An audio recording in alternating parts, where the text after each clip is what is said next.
I'm Ilyaba, and welcome back to my channel. On my channel, I like to talk about various topics, and I like to explain them in simple ways so that all viewers are able to understand.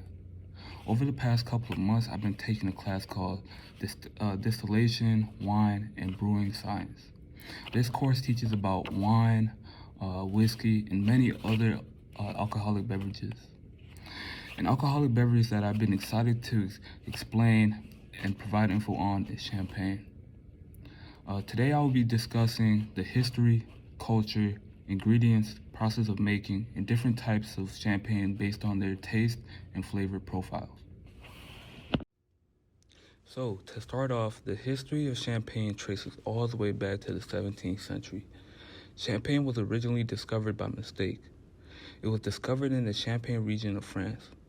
At the time, the Champagne region in France was known for producing still wines, but due to the cold climate and short growing season, the champagne would often undergo a second fermentation process in the bottle, which this caused the beverage to become bubbly. The process of making champagne was viewed as a taboo thing within the wine industry in France. Many producers at the time tried to outlaw champagne and prevent it from becoming popular. However, a pioneer who was a French Benedict named Dom Pierre Perignon recognized the unique qualities of sparkling wine, which we know as champagne. According to the article, A Brief History of Champagne, Were Those Bubbles an Accident?, published on December 30th, 2022, by the author Monica Cole, Dom Perignon dedicated 47 years of his life to perfecting wine. And this was through the years of 1638 through 1715. The author also stated that during his time, he was known for mastering mixing wines. He also was credited with creating the first red wine, the first still red wine. And after recognizing the unique qualities of champagne, Dom Perignon began to market and sell the beverage as a luxury product. Even though Dom Perignon didn't actually invent champagne, he holds the title of the champagne pioneer, mainly because he invented the method of making high-quality sparkling wines.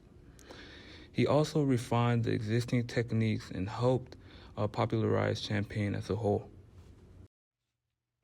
Now that we have talked about the history, I'll talk about the culture of champagne next. Before doing this research, I had very little knowledge on champagne. But the one thing I knew about the beverage was what it symbolizes. Based on my observation while growing up seeing adults around me drinking champagne was that I realized that the beverage is always served at a celebration event and it brings happiness to people. According to the article How Champagne Became the Go-To Drink of the Rich and Beautiful, which was published on January 22nd, 2021 by Ella Alexander, the author has stated that today champagne has maintained its status as a luxury drink of choice. It's a symbol of status, prestige, and quality, but also a symbol of joy and celebration. Overall, it's a happy drink which elevates any occasion and experience. The simple act of opening the bottle and hearing the soft pop never fails to bring a smile to people's faces. Champagne is often served at weddings, graduation, and other special occasions. Today, the champagne industry is highly regulated, and only wines produced in the Champagne region of France can legally be called champagne. Anything produced outside of the Champagne region of France would be classified as sparkling wine. When it comes to any alcoholic beverage, ingredients is very important because it dictates the outcome of the beverage. Champagne is a type of sparkling wine that is made using a specific method called champagne method, also known in French as Méthode Champenoise. The main ingredients in champagne are grapes, yeast, and sugar. The grapes used in champagne are typically Chardonnay, Pinot Noir, and Pinot Meunier, which are all grown in the Champagne region of France. When it comes to manufacturing, the manufacturing process of champagne starts off by harvesting, pressing, first fermentation, assemblage, bottling, second fermentation, aging, riddling, disgorging, adding dosage, and corking the bottle. According to the article, How is Champagne Made? The Production Process of Champagne, by the website called Champagne Booking, The article stated that after the grapes are hand-picked during the harvesting season, they are then pressed carefully to keep the juice clear. The pure white juice is then put into a tank and the first fermentation takes place. During the assemblage phase, base wines like Chardonnay, Pinot Noir, and Pinot Meunier are combined with the clear white juice for the champagne.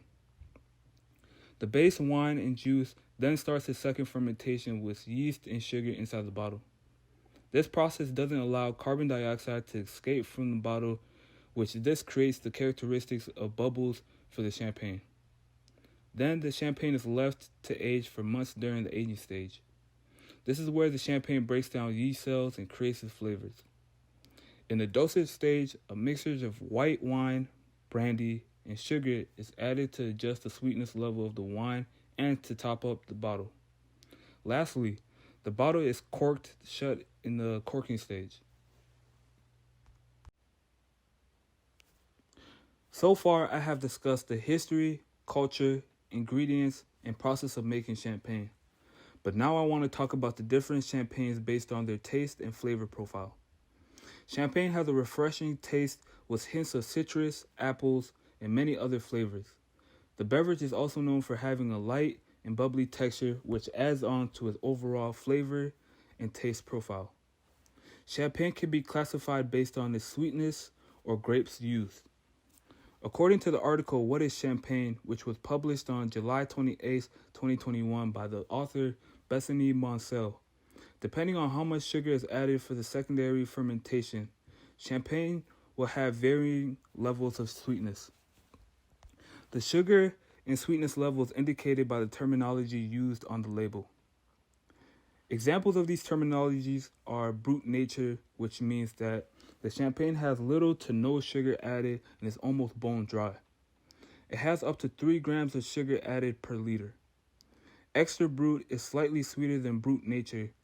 It has up to 6 grams of sugar added per liter. Brut is fairly dry, but it has up to 12 grams of sugar per liter. Brut is also known as the most popular type of champagne.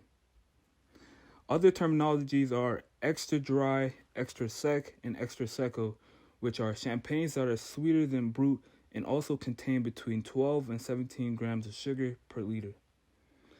Dry, sec, and secco are also champagnes that are also sweeter than brut, and they contain between 17 and 32 grams of sugar per liter. Demi-sec and demi-secco are champagnes that are more towards the sweeter side of the champagne spectrum, and they contain between 32 to 50 grams of sugar per liter. Lastly, Dukes, Sweet, and Dulce are the sweetest champagnes you can find. They contain 50 or more grams of sugar per liter. When it comes to classifying champagne based on their grapes, terminologies are also indicated on the label. For example, Blanc de Blanc is a champagne that is made by 100% Chardonnay grapes, while Blanc de Niort is made with 100% Pinot Noir or Pinot Meunier grapes. Lastly, Rosé is made with a small amount of red wine.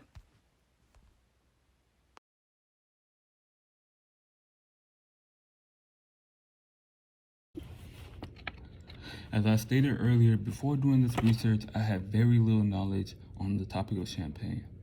But as someone that grew up around the alcoholic beverage, I understand what it symbolizes. For a lot of people, it symbolizes a luxury status, joy, and even celebration. As a senior that's getting ready to graduate, popping a champagne bottle for the first time is something I plan on doing that night. I personally learned a lot while doing this research, and I hope I was able to teach you something new about the topic of champagne. Today we talked about multiple things such as the history, the culture, ingredients, process of making, and different types of champagne based on their taste and flavor profiles. Once again, I'm Ilyaba, and see y'all on the next episode.